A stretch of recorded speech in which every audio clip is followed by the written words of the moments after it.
Hey, how's it going, folks? Well, this is your second episode of Wrestling Connect. We do have a lot of news to get into in the wonderful world of professional wrestling in the last week. And the big news right now is coming out of SmackDown, where Tye Dillinger did request his release from the WWE yesterday during SmackDown. He did also take to Twitter afterwards, basically to say, before the rumors get out, he wanted to make things clear. He did ask for his release from the WWE. He did thank all of his colleagues, both inside and outside the ring, for the wonderful memories for the last several years that he did have in the WWE. He didn't state whether or not the WWE did give him his release, but he did basically, the way he said it is almost like he is now gone from the company. So I would assume that the WWE did grant his release. Also, Raw ratings, they did do a pretty decent rating for Raw coming out of the Elimination Chamber. They did average 2.7 million viewers, which is up about 12% from the previous week of 2.4 million viewers. And the last time they had such a high number was back in the Labor Day episode of last year, where they did draw 2.8 million viewers. Also, news for a new movie coming to Netflix. The Hollywood Reporter did break today.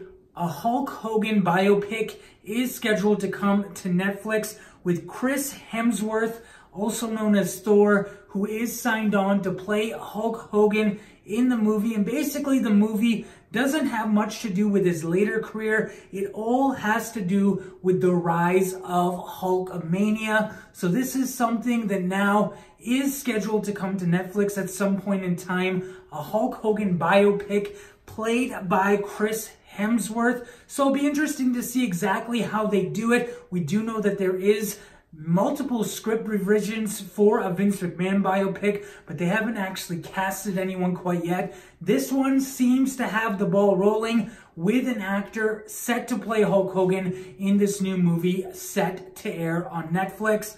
Also, Vince McMahon. So, Vince likes to change his mind quite a lot.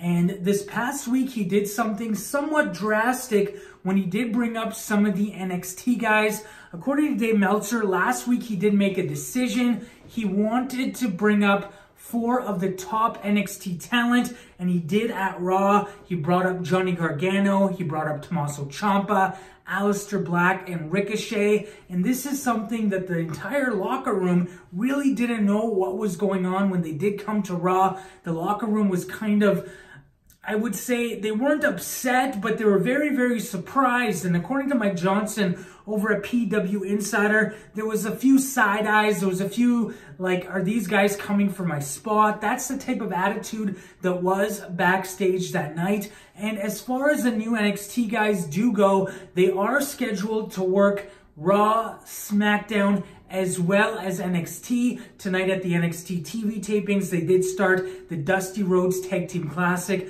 and Tommaso Ciampa and Johnny Gargano are scheduled to team up for that.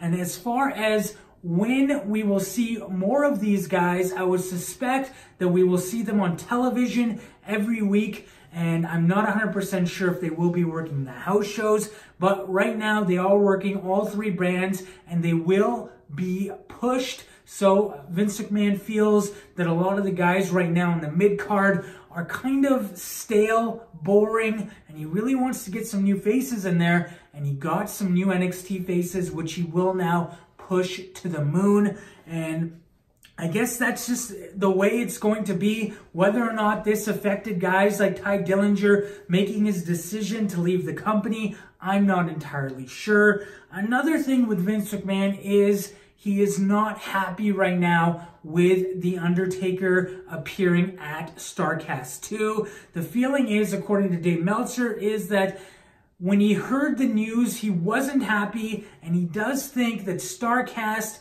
and All Elite Wrestling are affiliated with each other, are linked with each other. Obviously, there is some sort of affiliation between the two, although Conrad Thompson, who does head StarCast, does say they don't have any sort of agreement. Basically, they are friends and they just seem to be working the same weekend. But Vince McMahon, he's not happy with The Undertaker taking that outside booking. And right now, there is talk of The Undertaker making an appearance at WrestleMania. Originally, according to Dave Meltzer, there was no scheduled plans to have The Undertaker at WrestleMania, but this might have changed after word came out that The Undertaker will be appearing at StarCast. Continuing with the news here, we do have the next WWE pay-per-view, which is Fastlane. Right now, there's only 2 confirmed matches. The first one being a rematch from Elimination Chamber, where we will see Shane McMahon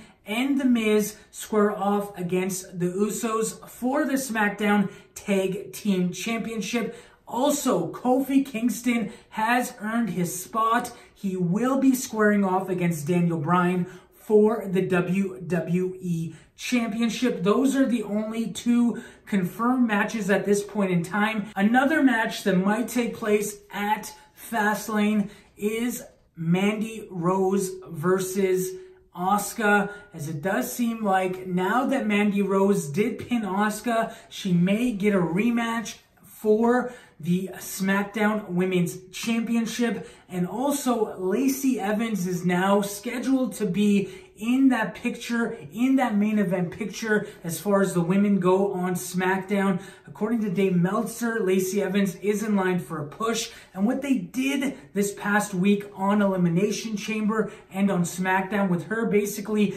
just coming out, they want the crowd to see her. Vince likes her. Vince wants to push her, and she could possibly even have a match with Asuka at WrestleMania. So I'm not entirely sure how the crowd will react to Lacey Evans getting this big push. Obviously, she will be a heel, but at the same time, how well will she work with Asuka if that is the plan to have a program at WrestleMania? In the final few pieces of news, there is some news coming from All Elite Wrestling. They are having some issues with their trademark filings. Basically, the story is they filed a number of trademarks back in November, and the United States Trademark Office has now initially refused the trademarks, basically due to application issues. The way the lawyers set up these applications for All Elite Wrestling, they basically classified a few things in the wrong goods and services categories. So now the United States Trademark Office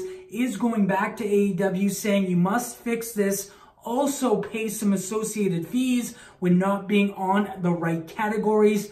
Also, when it comes to some of the trademarks, there is some confusion as far as other trademarks which have already been filed with the trademark office. So now AEW basically needs to refile. They do have 6 months to refile with the United States Trademark Office in order to show that these are legitimate trademarks that they are trying to file. And then one final news update, Eddie Edwards has now signed a long-term deal with Impact Wrestling. It was announced on Impact's Twitter. They did have a live stream at the TV tapings that Eddie Edwards has now signed a long-term deal with the company. His contract was expiring. He did sign a 1-year deal last year. Now it has expired, but he has come to terms with a new long-term contract with Impact Wrestling. That being said, this is your edition of Wrestling Connect.